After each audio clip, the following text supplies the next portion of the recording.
In this video I'm going to harmonize this melody from Georgia on My Mind with a trombone section. I'll show off some spread or open voicings, as well as some closed position voicings. As this is going to be a Soli texture, I'll have a new chord for almost every melody note. And I'll show you how I came up with these options. If you've watched some of my other harmonizing videos, you'll know I often write this sort of texture with 5-part harmony, and a lot of the same rules apply. But writing for 4 parts is a little different and slightly easier, so you'll see that in action here. When writing a Soli passage, you'll need to come up with a lead line first. In this case, you can see I've stuck pretty closely to the melody, with some variations for interest.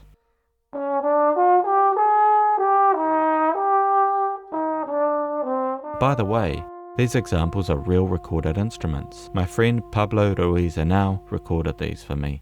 He's got a YouTube channel, so go and check it out. Okay, let's make a start. If you've watched any of my videos before, you may have heard me talk about target notes. These are the important notes of the melody and need to be harmonized strongly. So the important notes in this melody would be this high F, which comes on beat 1 and this C, which ends the phrase. So it can be good to start with those in terms of harmonizing, so you know you're going to get a strong result.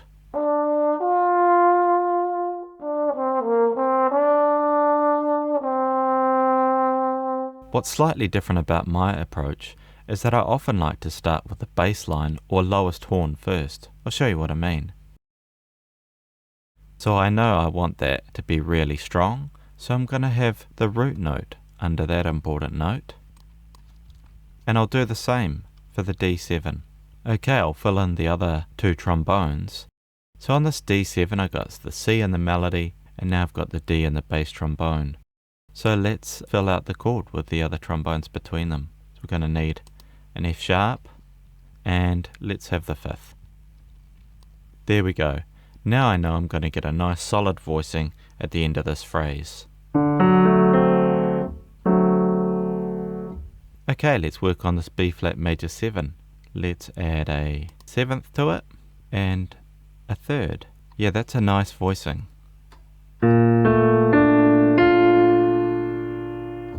That's a nice spread voicing that'll sound good. Notice I don't put the 3rd down here. It's not going to be quite as resonant as the previous one.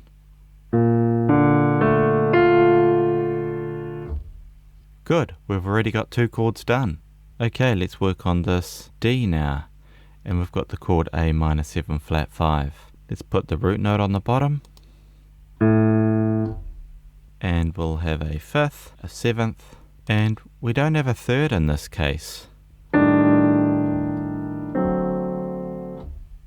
I do have the option of using the 3rd, say instead of the 5th. Either would be fine actually. I'm going to leave it as that for now. And let's go on to the 1st chord. Now, you might think that's strange, I haven't even done the 1st chord, but it's not as important as that high F, so I'm happy to leave it for later. And what chord should I use? And I guess this is where my approach differs slightly. Because the chord in this bar is a B flat major 7, you're probably expecting some sort of B flat. But actually, I'm going to use a F7. Why would I do that? And that is because an F7 is chord 5 of B flat major 7. It's going to create a really strong move here at the start, which leads to this target note, or the more important note. So I'll put the root note down there, then the 7th, then the 3rd, and we have actually now a D on top, so that's a F13, which is totally fine. It's going to sound good. It will actually create a stronger start with more movement, because we've now got a 5-1 rather than just 2 1 chords. How about these notes? What shall I do with them? Now, as this is a little bit of a nice passage, it might be nice to do something higher, a bit lighter. And here's a bit of a technique I often use for passages like this. I'll show you what it is. It's diatonic planing.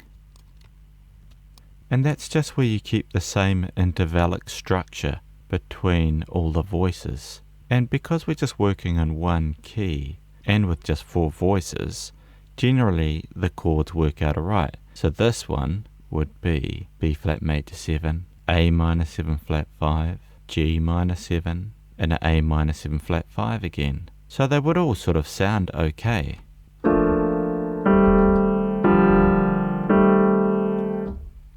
But as I like my bass lines to be solid, I can improve this slightly. So how about I take the bass trombone part, move that one down to a B flat.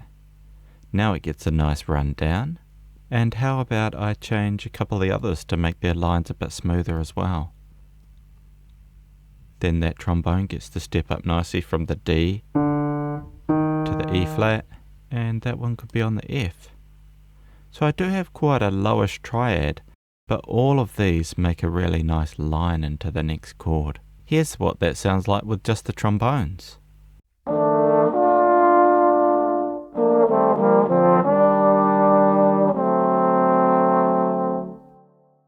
Now, as some of these chords are quite low, the bass part, as in the acoustic bass, needs to follow the bass trombone.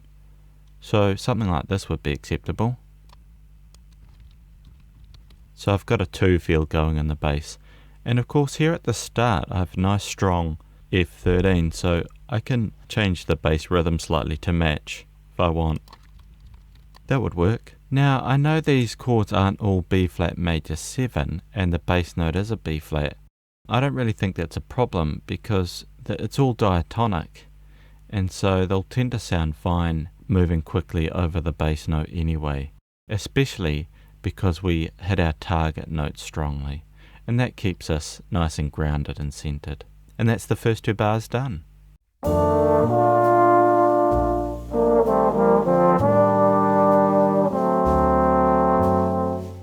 Okay, it's time to move on to the next phrase. So in this next phrase I've got a nice descending bass line, so I think that might be nice to keep in the bass drum part. If I put a nice G down here, that'll be strong, and follow it down with the F. That'll be good. In terms of the other important notes in the phrase, this last note is going to be really important, right? And I've got an E diminished, so let me put that note in. And it's probably going to go there, that E. Up here is possible, but the chord is going to have to be super tight to fit in the rest in there. It's doable, but I'm going to go for the safer lower E. I like starting with the target notes because getting a few notes in there can help you to shape the phrase. If you just look at a blank piece of manuscript, it can be difficult to add things. Okay, so let's fill in some other important notes. So I think this E flat minor 6 is obviously next important, and it's going to come on that C melody note. There we go. I can even start putting in some of these inner parts if I want to.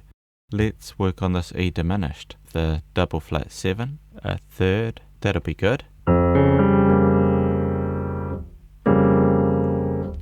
And you can see I've got the same melody note before, so it's likely that that'll be the same. Okay, now what to do with these others? I can work on some of these other voicings. Let's add some notes here. Let's have the third. Now, usually I'd put in the 7th here. That would be excellent. But just to show you there's other options, I could put in the 9th. There'd be a G minor 9, but no 7th. That's okay. Let's have a G minor over F, the 3rd, and the 5th. You can see here we're getting more into like a triad at the top with a different bass note at the bottom, and that's okay, that will sound good. G minor over F. Let's work on this E flat minor 6. Let's have a 3rd and a 5th. Now you'll notice we've only got a major 2nd between the B flat of the 2nd trombone and a C of the 1st trombone. That's okay to me in this instance. I don't mind there being only a major 2nd at the top in the lower register of music. I don't find it to be that dissonant. You'll be able to hear this in a moment, so let me know if you think it's too dissonant. So now I've got some other chords to fill in, so what do I do? So for the chords that aren't target chords, like the E diminished, I think about diatonic chords I could use, functional chords, much like that F7 I used at the start, or other chords, and other chords could be things like chromatic chords. Like for instance, we've got this G minor over F, and then I've got E flat minor 6. Well, I could try an E natural here. That might be interesting. and I've got a D in the melody, so some sort of E something, E minor. Let's try the third, and how about that, like a fifth? That could be interesting.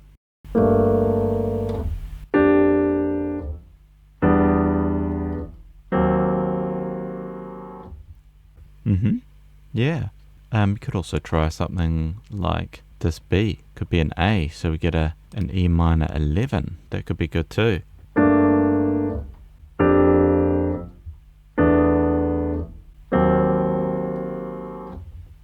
Yeah, that works. I'm going to keep it. So that would be an other chord in this case. So let's move on.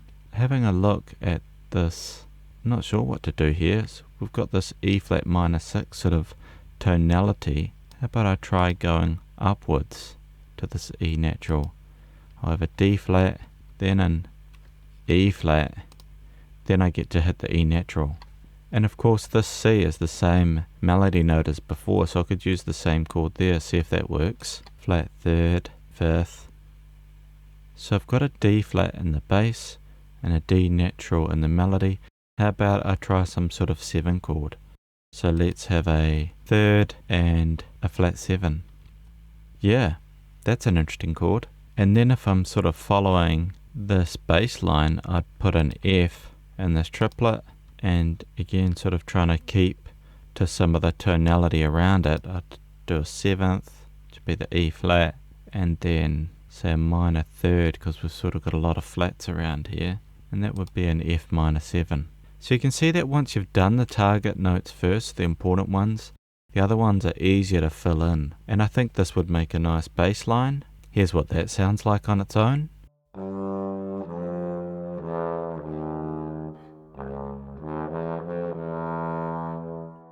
And here's what it sounds like.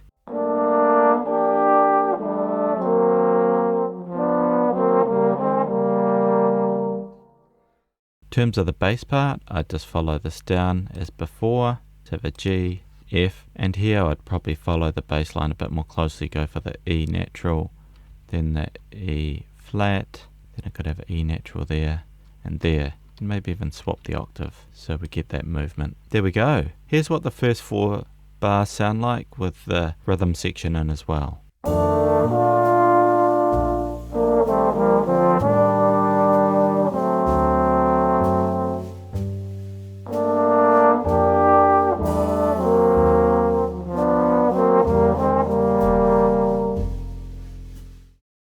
Okay, it's time for the next phrase. You can see here we've got this higher run and a longer ending note, so we'll probably do something different there for interest. Okay, so what are my important notes again? Of course this last note, it's nice and high and off the beat. And the highest note of this phrase, the A flat, is going to be important as well. So I'm going to show you something I do a wee bit, and it's just to sort of shift these chords around a bit. So the A flat's important, and you can see the harmony. We've got the secondary dominant G7 there. So what if I put the G7 on that A flat? And then that means these notes in the run up, I can treat them all as the B flat over F. And that just means I'm saving my harmony change for the important moment. Rather than treating this all as a G7 and just having the sound of that, now I'm changing the harmony right on the important moment. Feel free to do those sorts of things. You're the boss of your arrangement, and I feel like doing something like that is going to give you a better result. So I'll fill that in. So because the melody's higher, I'm naturally going higher with the supporting trombone. So I've got the 3rd, 5th, and 7th. So that's going to be a nice higher voicing. And it'll be nice and dramatic, and the texture will be fun and light with it all up there.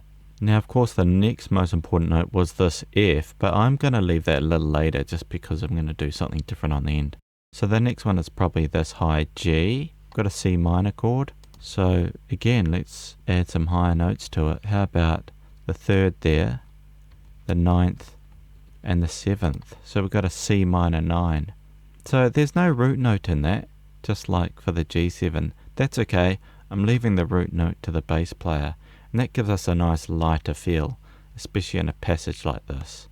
You'll notice there's less focus on the bass line with this method of 4 voices. I feel like responding to the path of the melody is a bit more important in this case, and I want to have my trombones nice and high with it so it sounds really good together. And this is not as a dramatic and fat gesture like in the opening. This is more about movement.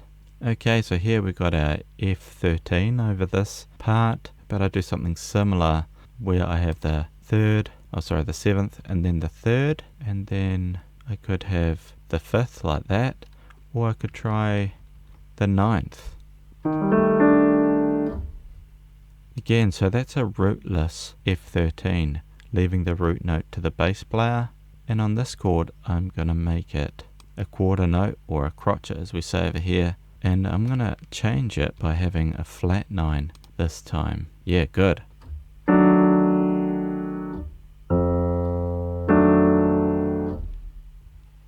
And so just like before, putting in some chords is helping me to have a shape, and it makes it easier to continue. For instance, let's do these other C minor chords. We could have the C there, the root note, the 7th, and the 5th.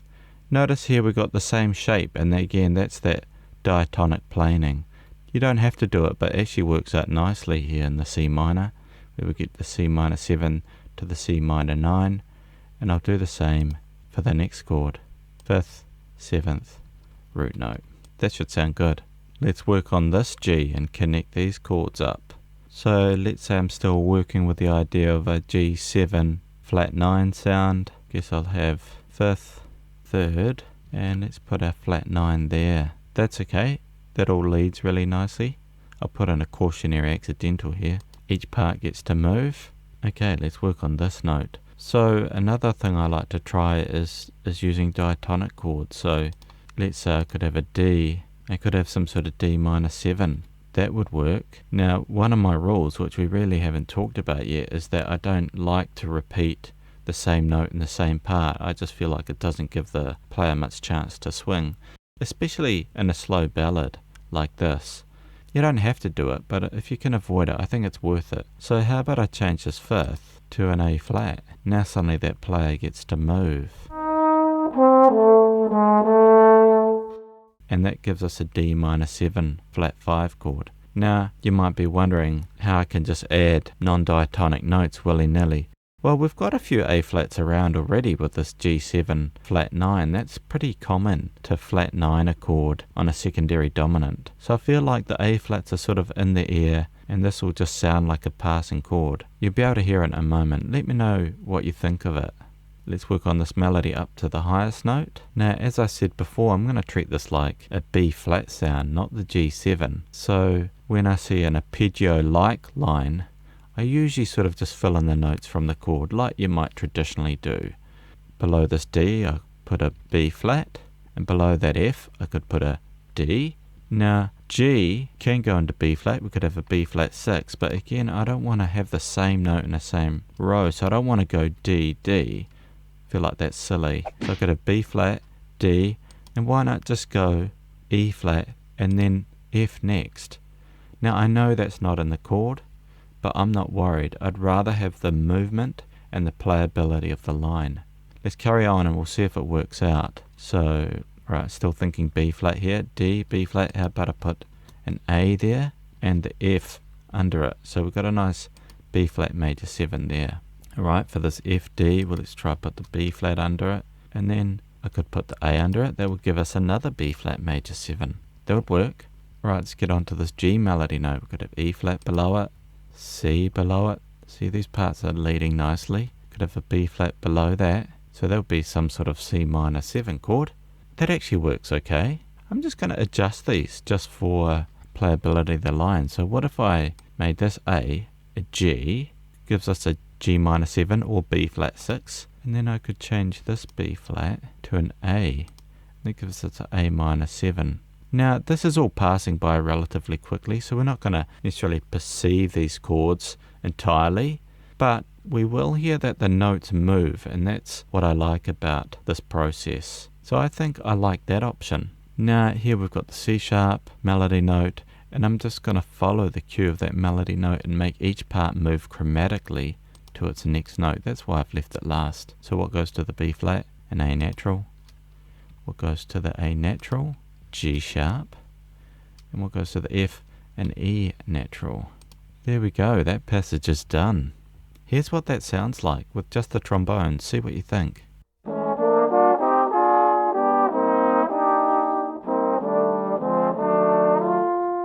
And I'll put on the bass part. Let's have that F, G, C and F. You can see I've put this G under this chord that I said was a B flat. So in essence you could think of this as like a type of G minor 7 if you really want. But either way I know I want the bass to move, so there's movement. Here's what that sounds like with the bass and drums in.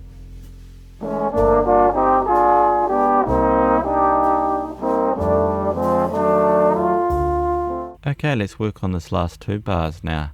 Now, I don't want to just have a long held note like the melody is. It's not going to be very exciting. You certainly could, especially if it's the end of the tune, but I'm going to pretend like this is moving on.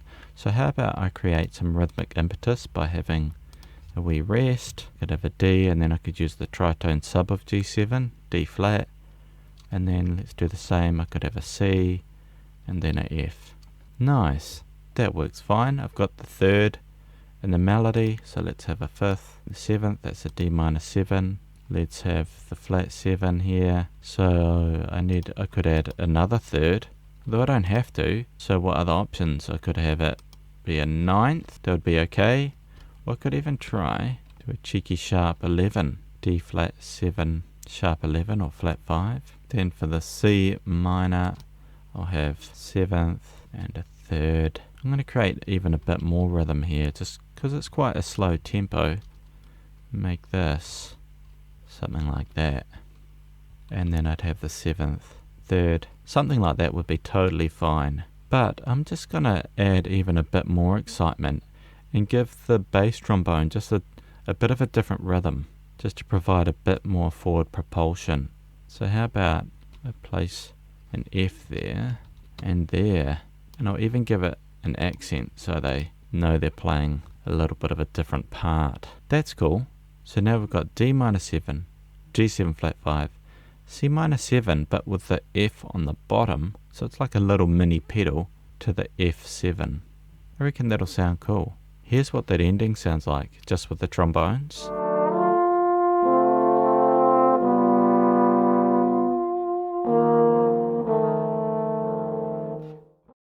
And now for the bass, I'll put in, it's going to go a bit more to a 4 feel to drive it along. And because I got that low F in the bass trom, I'm going to echo that or double that in the bass. And maybe again, like so, for the bass part. There you go, it's finished. So here's what the end sounds like with everyone in.